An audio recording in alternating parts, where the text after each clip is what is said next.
Hey everybody, welcome back. So today we're going to be drawing a squirrel, and then I thought it would be fun to paint with something that you may have around the house, like coffee or tea. Be sure to have your parents help prepare the tea or coffee if you are too young to do this. So let's just go ahead and jump on in and get started. So for the squirrel, I'm going to start by doing a circle. And then his body is going to be more of an oval shape. Now I'm drawing pretty light right now so I can erase later if needed. And then I'm going to go ahead and map out his tail, which is kind of like an oval or a circle shape, but doesn't close down all the way. And then I'm going to stretch this out like an S and then connect it. Follow this line only down lower. And then I'm going to map in where his little feet are going to be. And then map in where his arms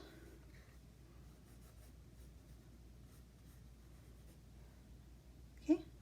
So let's do, I'm going to go in now that I have everything kind of mapped out. I'm going to go in, and I am going a little fast, so if you need to, pause this at any point and catch up. But I'm going to then start working in on the details.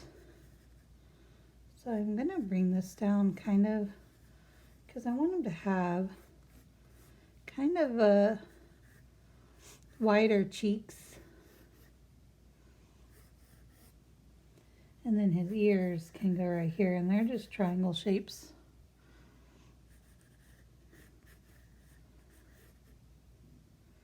And go ahead and add the little details on the inside. I'm going to go ahead and add his nose, which is kind of like a triangle, or you can even do one that's more like heart-shaped.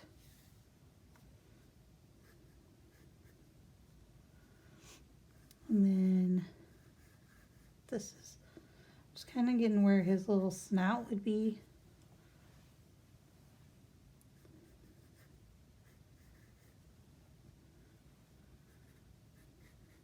And then bring this down just for like the little design on his cheeks.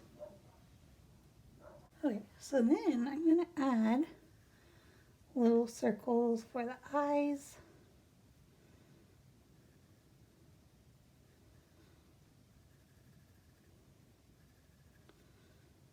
And then I'm kind of want to indicate they have a little bit of lighter color here.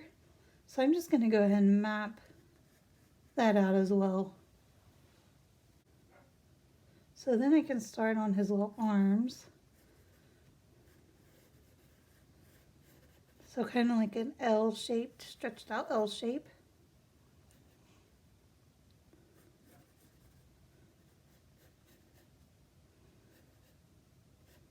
And then if you ever look at a squirrel's hands, they have these really long fingers.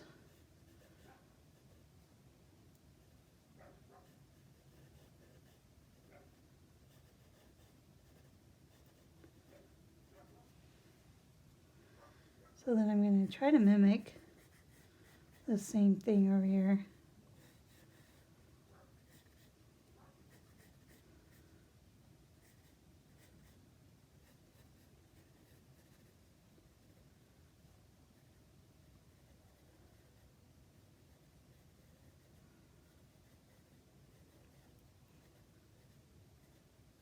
So you can think of these as tiny little ovals.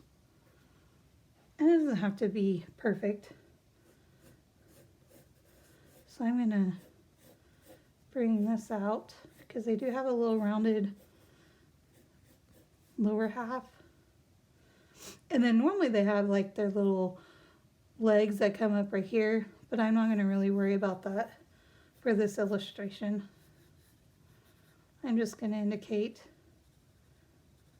like this. It doesn't have to be realistic since it's an illustration.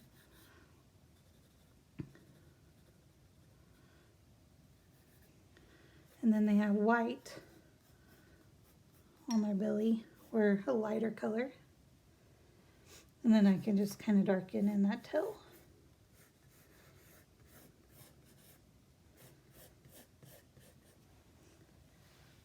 There we go. We have a cute little squirrel to begin with.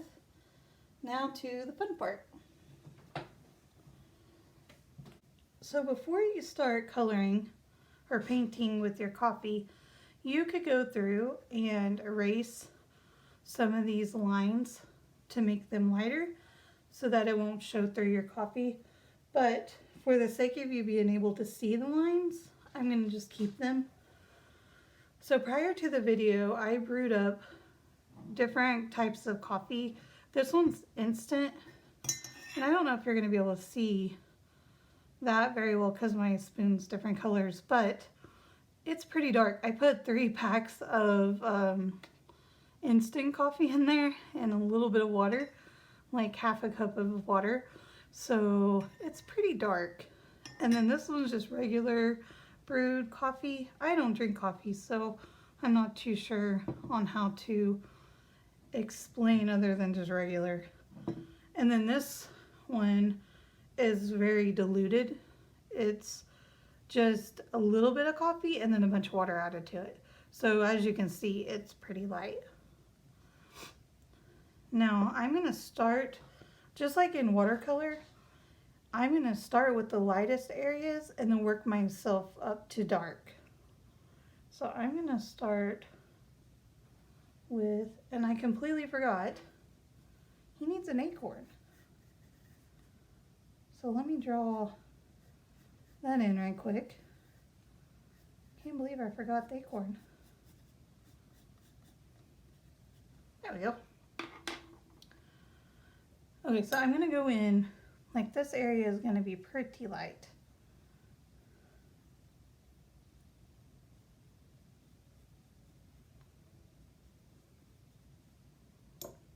And then this area is going to be light.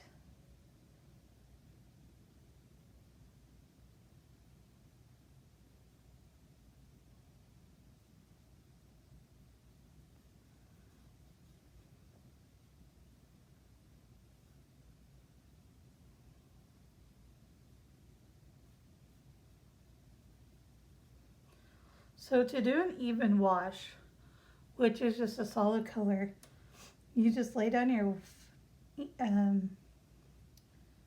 coffee and then you just slowly bring it down. Kind of let it run down your page just a little bit. Now you could go through and completely do all of this the same color to begin with. So you could even just go over all of it and then start building up your layers as well. Which it's not going to hurt anything.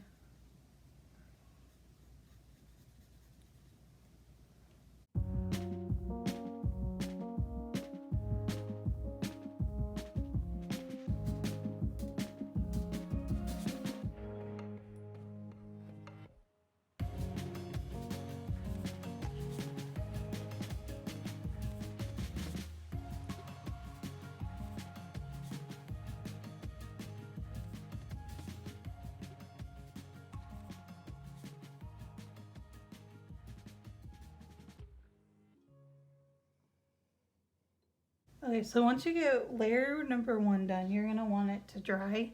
So you can either let it completely dry on its own, or you can speed up the process by plugging in a blow dryer and drying it that way.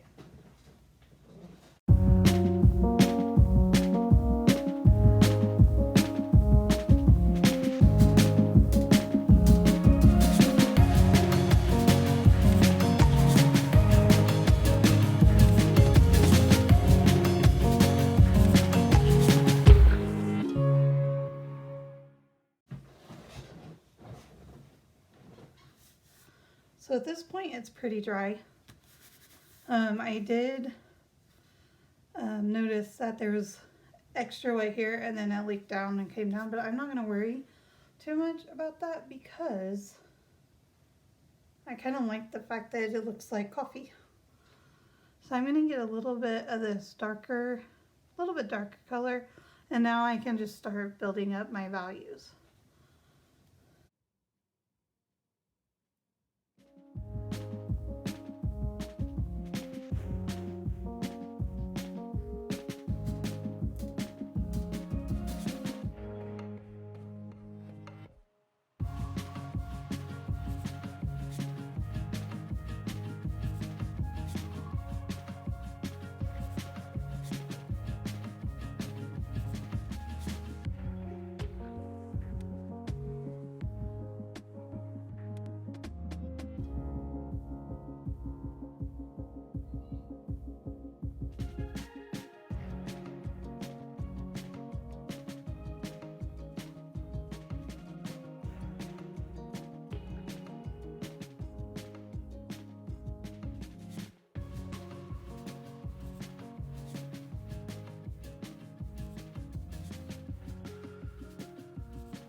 All right, so that's layer number 2. I'm going to let that dry and then go ahead and hit it with a blow dryer. Layer number 2 is completely dry for the most part. There may be a little bit of wet, but that's okay. I think I'm going to go in with the mid-tone one more time before I go into the darkest parts, and I'm just going to build up those areas again.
Number 3 is completely dry. I'm going to go in with layer number 4. Now this is the darkest I could get a coffee, so we'll see how this works. And I'm going to go in with the darkest parts now.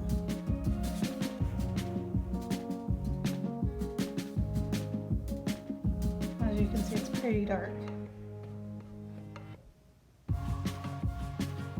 I'm just going to continue adding all my shadows and my values.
Okay, at this point I have all my layers done that I want to do with coffee. I'm now going to go in with a brown colored pencil and just build in the rest of the highlights and go over the pencil lines.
Okay, well I think at this point I'm pretty much finished. So just sign your work and you're done. We'll see you next time.